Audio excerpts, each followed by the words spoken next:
Thank you guys, I appreciate that. I'm really excited to be here. This is a talk that I feel like a little kid, like I'm really excited about it, kind of hyped up. Thank you for coming today. We have a full house. Everybody's packed. There's people standing, sitting on the ground. I appreciate that. So I came to really talk about three main points. There's so much that I can talk about, just in the introduction alone, right? Born in Chicago, lived there till I was 10. I watched my parents fight, get divorced. My father was an abusive alcoholic. He attacked my mother. They separated. I had 4 brothers at that time. We were separated down the middle. So many things happened to me just before I was 10 years old, right? We were homeless at times, and it was difficult. It was difficult, but that's not even what this talk is about. This talk is about my passion, what I do, how I pursue that, the pursuit of my passion, how I know that was my passion.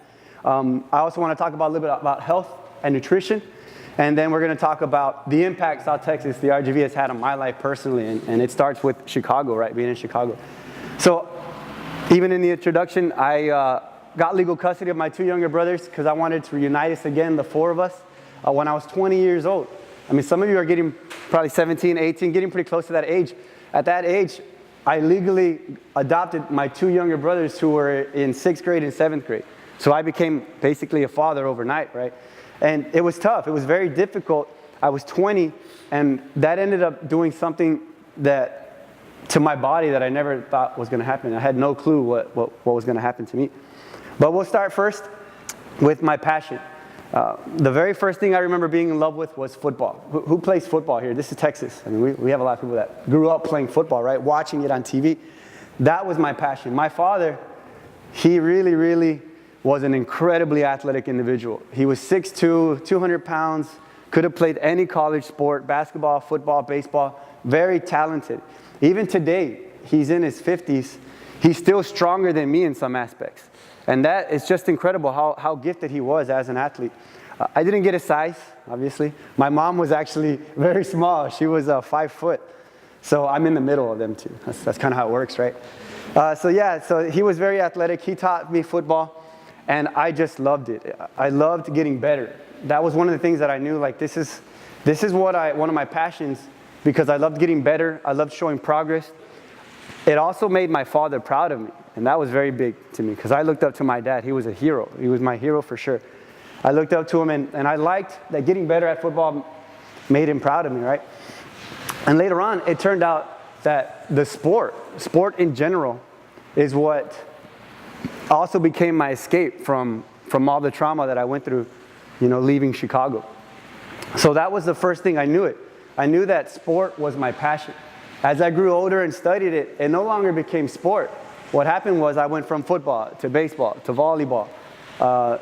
And I kept on going. I kept on playing sports, right? But what I really liked was movement.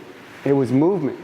It was the ability to do what I wanted to do. Anything. Whether I wanted to jump higher, throw a football farther, anything. It was a great motivator of mine. And that's why I know it's my passion. So I studied sport for a long time. I played sport.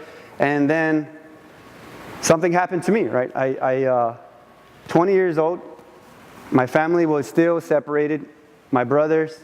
I'm going to start this story at 17 because I have a limited time, right? When I was 17 years old, who's 17 right now? Anybody? 17, 16, 18? All right, a few of you. When I was your age, I went to visit my brothers in Chicago. I was already here in Texas. I went to go visit them because we had been separated for a few years, and I wanted to see them, my 2 younger brothers, Eddie and Jacob. When I got there, what I saw shocked me. I was surprised and saddened. My brothers, they were in middle school. They just left elementary, and they were already depressed individuals. Sad. No passion, no joy. They were depressed kids to me. And those are the 2 people that I love the most in life, my younger brothers. I say that, and I'm not afraid to say that. My parents are great people, but they never really showed me like an insane amount of love as I got older. But my brothers, that was just undeniable love that I had for my brothers. So seeing that triggered something in me. I said, I can't let them grow up and then maybe not have a successful life because they're already depressed as teen, not even teenagers yet. They were very young. So I made a decision. I was there when I was 17, and I asked my mom. I told my mom, hey, let me take them to Texas, and I'll raise them there with the help of my brother and my family. But let me take them from here, from Chicago, and bring them to Edinburgh. That's where I live. And I told her I would take care of them. I would be responsible. I'd get them to school. I'd make sure they graduate, you know. And I was going to make sure I graduated too, because I hadn't even got out of high school yet. But she was smart. You know, she was a smart lady. She made the decision for me, and it really hurt me, but she said no. There's no way you could take care of 2 kids at 17 years old. And she was right. I mean, she was right. It was a good decision because it triggered something else in me. If I'm not old enough or responsible enough to take care of my 2 younger brothers, then I'm going to become that person. I'm going to start from right now. From this point on, I'm going to become that person so that I can take them one day. I'm going to ask her again. So I stayed there. I stayed in Chicago for 3 years. I worked. I graduated high school. I was the first person in my family to graduate high school. Both my parents and my older sister did not. From there, I worked 2 jobs. Because I traveled and made a decision to leave Edinburgh and go to school over there and finish school there, I lost a lot of credits. So I had to take night classes and regular classes. I had to take even freshman classes as a senior because I didn't have credits because they didn't line up with Illinois' system. So I did all that, you know, and I worked. I had 2 jobs. I worked at Blockbuster and a pizza place called American Pie. And then I graduated high school. I continued to work, got a better job, and then when I was 20, I bought my own car, my own name, and all these things, right? Trying to show, not trying to, but proving that I was responsible enough, right? So then when I was 20, I asked her again. I asked her, let me take Eddie and Jacob to Edinburgh, and I'll raise them there. My mom had remarried. She had 3 more boys. So I had 3 new younger brothers that she had to take care of. And I told her, let me do this. I'll take care of them, and you take care of your new sons. You know, give them more attention, the attention that you couldn't give to Eddie and Jacob, right? So she agreed. She agreed. At 20 years old, I got legal custody. We filled out a contract, and I brought them here. When I brought them here, it was difficult because I thought I was ready for it, but you have to be very, very prepped because you have to think about it. When you come to a new place, when you move, you have to already have housing, right? You have to have electricity and water, all these things going so that you can live comfortably. When I got here, I did not think that far ahead. I just really wanted to get them here, right? I knew my family would help me. So if I just had to get them here. So I got them here. My uncle was nice enough to let us stay in one of his houses that he had that he wasn't using. And we stayed there. In the beginning, it was very tough. We went a few weeks without hot water. We went a few weeks without electricity. And then I slowly started to build that up, right? I had to get utilities in my name at 20 years old, and I had to get credit cards because I wasn't making enough money to buy them school clothes and things like that. I had taken this responsibility abruptly. And that triggered something. And I didn't know it. I didn't know at that time that this was probably, there's a good chance that this was probably one of the causes that triggered the illness that I have. Now, standing in front of you today, I am sick. I have a very rare autoimmune disease called rheumatoid arthritis. It's very rare. It's very rare and even more rare in men. And what this illness does is it attacks your joints every day. Every day, it's literally breaking my bones. It hurts. You can imagine who's broken a bone at any point in their life. So most guys, right? Some guys at this age, but I know I've already, just to throw this out there, I think I've broken like 6 or 7 bones already. You know, I'm pretty athletic and not too fearful when it comes to movement. But yes, the illness is right now, it's in my system still. It's an incurable autoimmune disease. And I didn't know I had it. But it started very, very slowly. And that's what it does. For the most part, it starts slow. It starts as a slow, dull pain. And it's in your major joints for the most part. For me, it was my knees and my hands and then my hips, right? Those are major joints. We use them a lot. And that's where I started to feel it. With this illness and the pain is very severe. You can almost, most people that have this and don't have successful treatments can't get out of bed. They literally cannot get out of bed. They can't roll. They can't walk because there's so much pain. Imagine that. Every day your joints are breaking little by little every day. And the visual proof that happens is we become deformed. We look very alien. When you see someone who has the severe reactions and they're not able to treat it, they literally become alien-like, become deformed. That was happening to me. It was happening to my hands. Slowly, I didn't know it. So a lot of my fingers are kind of spiraling a bit, and that happens too, just because they're just twisting, right, with the breakdown of the joint.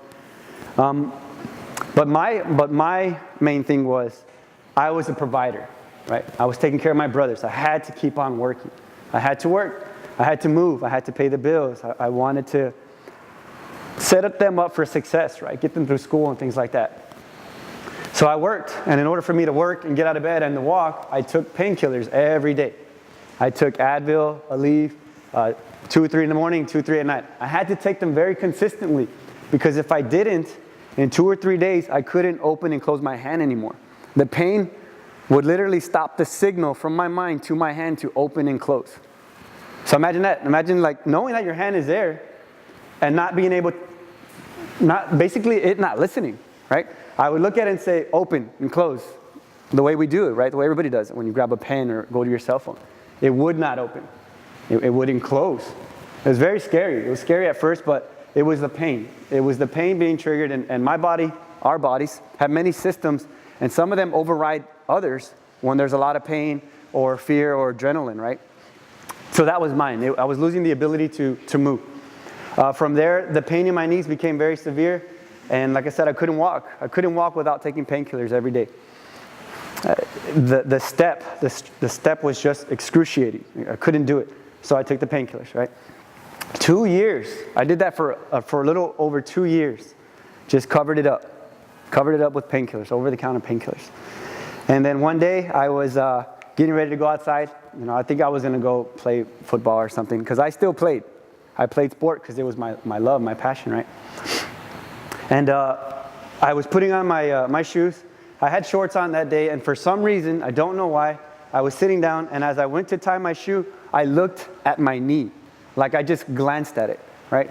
At the corner of my eye, I knew that there was something wrong. I looked at it and I freaked out. I actually went like this because it scared me. It scared me. It was alien. It was very skinny. It wasn't the knee that I grew up with. It was very different. And I grew up playing football. I was a running back. I was very strong as a kid, very strong, very explosive and powerful. And I look at my knee and it's withering away, literally withering away. The signal was the pain for me to look at my knee, right? That was the signal my body was giving me. But I had ignored it. I covered it up. And because of that, there was visual damage to my knees, both of them. I freaked out. I looked at it and like, wait, what the heck? So then I looked at the other one and it's like the same thing. Both of them were the same and I couldn't believe it. The next day. Now, most guys, we're very proud, right? We're very tough. We don't go to the doctor, or if we're sick, we just kind of walk through it, right? Just kind of let it pass, right? Not that time. That time I had to go. The next day I went to the doctor. It was too scary. It was too scary what I saw. I went to the doctor and I was diagnosed with rheumatoid arthritis at 23 years old. 23, right? The doctor told me that I had a fast form of rheumatoid arthritis. It can be very slow, but this one was actually picking up speed as far as destroying my joints. And that I had 7 years left. 7 years left of movement. And after that, I would be in a wheelchair for the rest of my life. Because rheumatoid arthritis is incurable, right? That's what he told me. He told me that if I wanted to move, I was going to need to replace both knees and my right hip in 7 years, pretty much, right? And those 7 years of movement were not going to be quality years of movement. They were going to be 7 years of pain, and eventually I couldn't do it anymore. It just wouldn't happen anymore because of the breakdown of the knee and the joint and all these things. So 7 years, right? So right now, imagine that. You have 7 years left, and after that, there's no more movement. No more walking, no more sports, no more work. No one's really going to hire you, right, if you can't move too well. Basically, I'm going to become handicapped. Again, I couldn't accept it. I did not want to accept it. The doctor told me that when I got diagnosed, there weren't very many treatments, right? So there wasn't much they could do for me. He literally said that. There's not much we can do for you. Here's a stronger pain pill prescription. He gave me a stronger painkiller. That was it. I mean, I was already taking painkiller, right? So I left that day with a lot of questions. I was very upset. I was very upset. I was upset because the way I was given the information was like without compassion. It was just very straightforward. And sometimes we need that, but that day it was just too tough to accept that. No one was there for me. I was the adult in the house. My parents, I didn't have a good relationship with them. I couldn't just call them up and talk to them, so I just kept it to myself. My family did not know about the diagnosis for a long time. And when I got in my car that day, I got the prescription, right? And I just crumpled it. I said, I'm not even going to get this. I'm already taking painkillers, so why even bother getting this? I have to pay money for this. I'm not going to spend money on this. I crumpled it. I threw it away. I was sitting in the car, and I said, if they can't help me, that's fine. But I'm going to do this. I'm going to stop this. That's not going to happen to me. That's what I said. I said it to myself, and I remember it. Remember it now, still. So, first thing first, I was upset. I was confused. And then I went back to something that I hadn't done in a long time. I had gotten away from reading. In school, I was a very big reader. I competed a lot in reading. Accelerated reader, did you guys do that? Do they still have that? Accelerated reader, right, the program? Yeah, I did that. I competed. You had to read the book, take the little test, right, get your erasers or points or whatever. I did that. It was cool. And I competed. And I was always like second or third. I could never get first. Someone would always beat me. But I always competed. It was fun. I loved reading. And I went back to it. I went back to it because I needed to find out what rheumatoid arthritis was and why did I have it. And I needed to find someone who had stopped it, someone who had slowed it down, right? So that's what I did. I started reading. I read every day. I read till 3, 4 in the morning sometimes. I read like if I was still studying in college or something, right? To pass tests. I read just like the way you guys study now for things. And I wasn't reading to pass a test. I was reading to save my life, basically. To save my movement. Because I knew if I didn't move, it wasn't going to be, it felt like life wouldn't be worth it, right? And then I had my brothers. I still had to be a provider. So that's why I did it. I read and I studied. I found out what it was.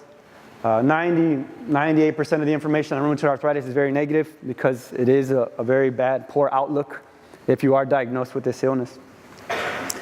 So I just kept on reading.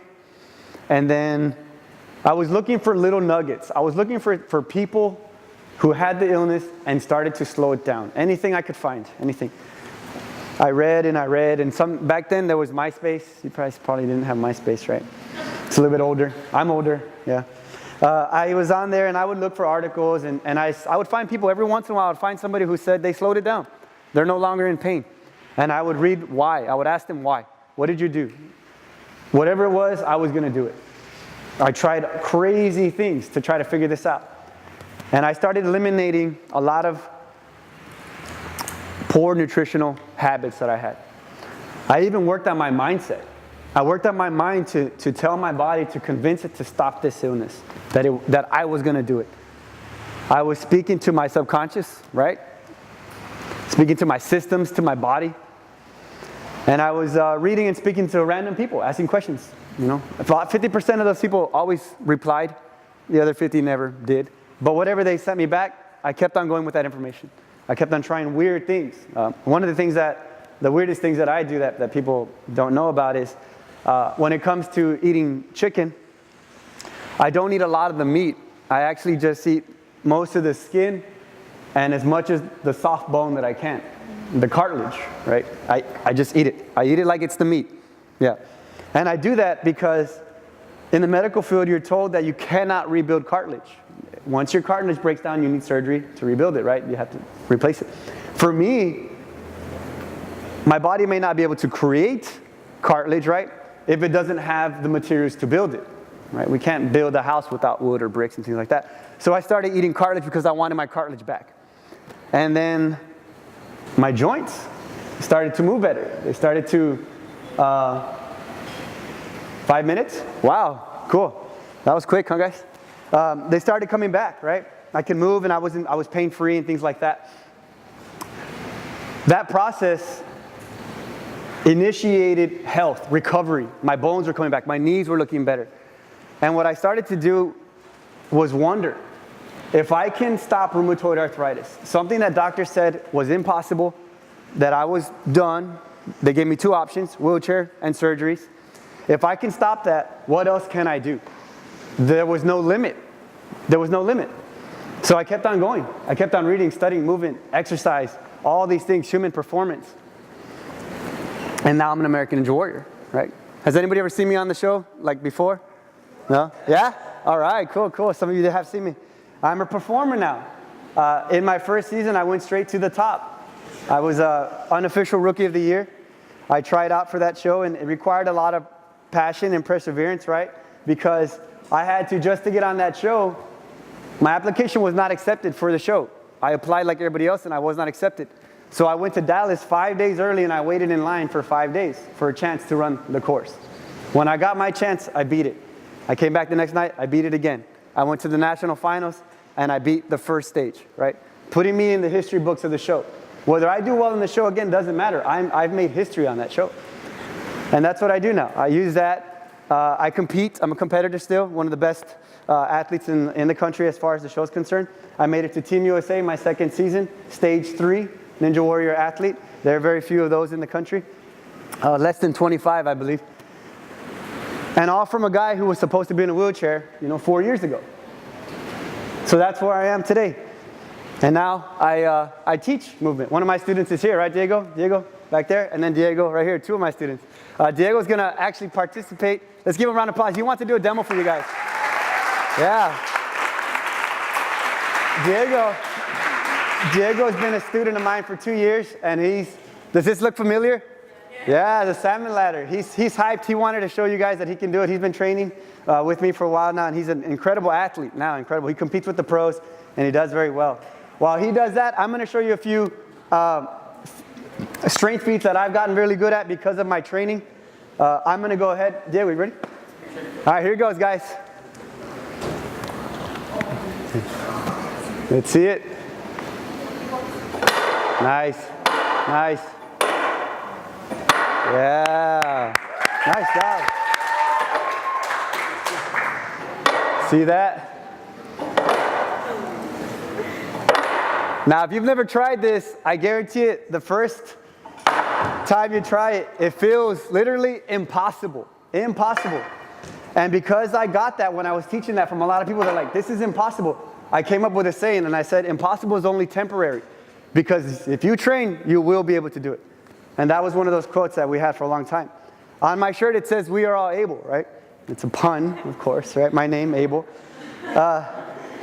It means if I can go from all of these obstacles that I had to overcome, from Chicago to being homeless, sick, I was even overweight as a kid. I weighed more in 5th grade than I do now.